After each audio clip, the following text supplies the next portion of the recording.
السلام علیکم ورحمۃ اللہ وبرکاتہ۔ بسم اللہ الرحمن الرحیم۔ صحابیات کے تذکرے میں کچھ یوم شہادت اور یوم وفات کے دن آتے ہیں تو ہم نبی پاک صلی اللہ علیہ وسلم کے سیرت کے سلسلے میں نبی پاک صلی اللہ علیہ وسلم کے صحابہ کا ذکر ضرور کرتے ہیں۔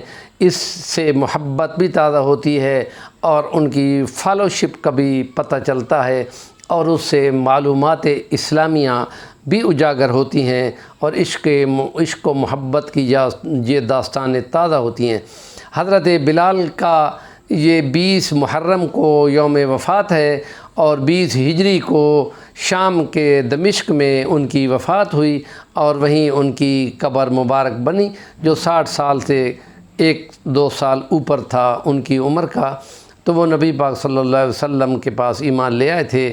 وہ امیہ بن خلف مکے کے سردار کے غلام تھے۔ جس وقت کہ نبی پاک صلی اللہ علیہ وسلم نے اسلام کا نعرہ لگایا تو یہ تمام لوگ، جن میں کچھ غلام، جس میں حضرت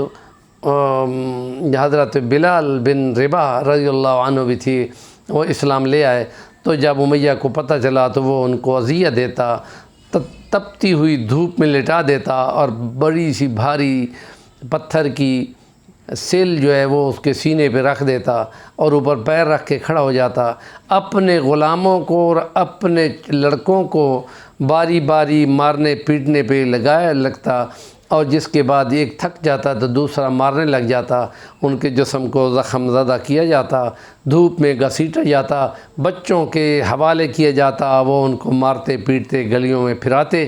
لیکن ان کی زبان پر ایک ہی کلمہ ہوتا تھا، احد احد احد، اللہ اکیلا خدا ہے، اس کے ساتھ شریک نہیں۔ اور بنو امیہ کے یہ تمام سردار باقی بیٹھے ہوئے تھے اور انہوں نے حضرت بلال کو جب دیکھا تو فرمایا کہ ہاں بلال، تمہارے مذہب کی کیا بات ہے؟ انہوں نے کہا کہ میرے آقا محمد رسول اللہ یہ فرماتے ہیں کہ ایک اللہ کی عبادت کرو اور تمام انسان برابر ہیں۔ بس یہ لفظ کہا تو اس نے کہا اچھا، غلام بھی ہمارے برابر ہو گئے ہیں۔ تو انہوں نے یہ مارنا پیٹنا شروع کیا اور زیادتی کو وہ برداشت کرتے رہے۔ یہ ایک دن میں حضرت ابوبکر صدیق نے کتنے دنوں کے بعد ان کو دیکھا تو ان کو فرمایا، امیہ تم اس غریب پر، مسکین پر کتنا ظلم کرو گے؟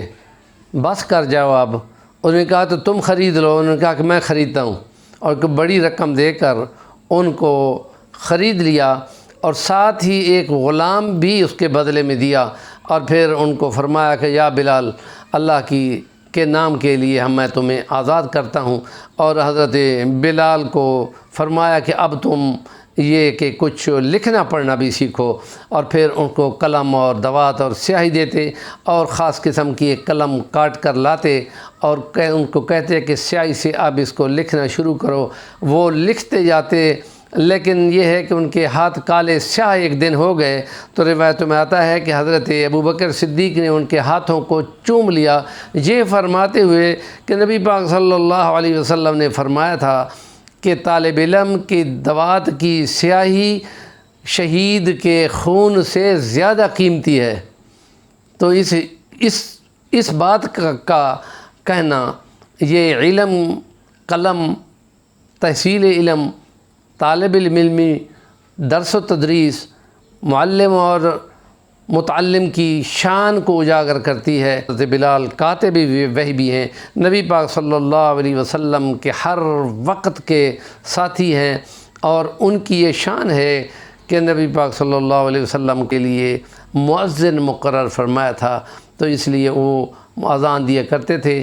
جب مکہ فتح ہوا تھا 8 ہجری میں تو نبی پاک صلی اللہ علیہ وسلم کے حکم پر آپ کعبے کے اوپر چڑھ گئے تھے اور دروازے کے اوپر سے کھڑے ہو کر انہوں نے اذان لگائی تھی اونچی آواز میں، چونکہ ان کی آواز بھاری تھی، جسم بے شک لمبا تھا، دبلا پتلا تھا، لیکن آواز ان کی بھاری تھی، تو اس لیے ان کو اذان کے لیے مقرر کیا گیا۔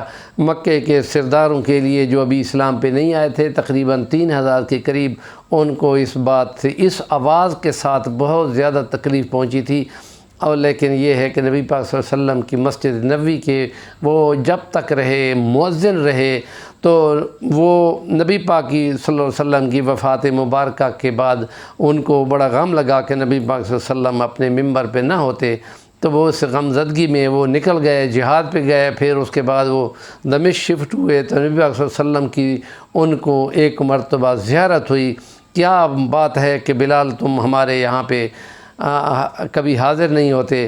فوراً محبت نبی میں مدینہ تشریف لائے، اور پھر حضرت حسنین کریمین نے درخواست کی کہ اذان دو، تو جس وقت اذان دینا نہیں چاہتے تھے، لیکن اذان انہوں نے جب دی تو وہی آواز جو مسجد نبوی میں 5 نمازوں کے لیے آتی تھی، مدینہ کے گھروں تک وہ آواز اونچی پہنچتی تھی۔ جو ہی اذان کی آواز لگی تو تمام مرد و خواتین، عورتیں روتے ہوئے نبی کی محبت عشق میں دوڑتے ہوئے باہر نکل آئے، اور پھر جس وقت انہوں نے پڑھا اشہد ان محمد رسول اللہ، اور ہاتھ کے اشارے سے نبی پاک صلی اللہ علیہ وسلم کے ممبر کی طرف اشارہ کرتے، جب نبی پاک کو وہاں نہ پایا تو بے ہوش ہو کے گر گئے۔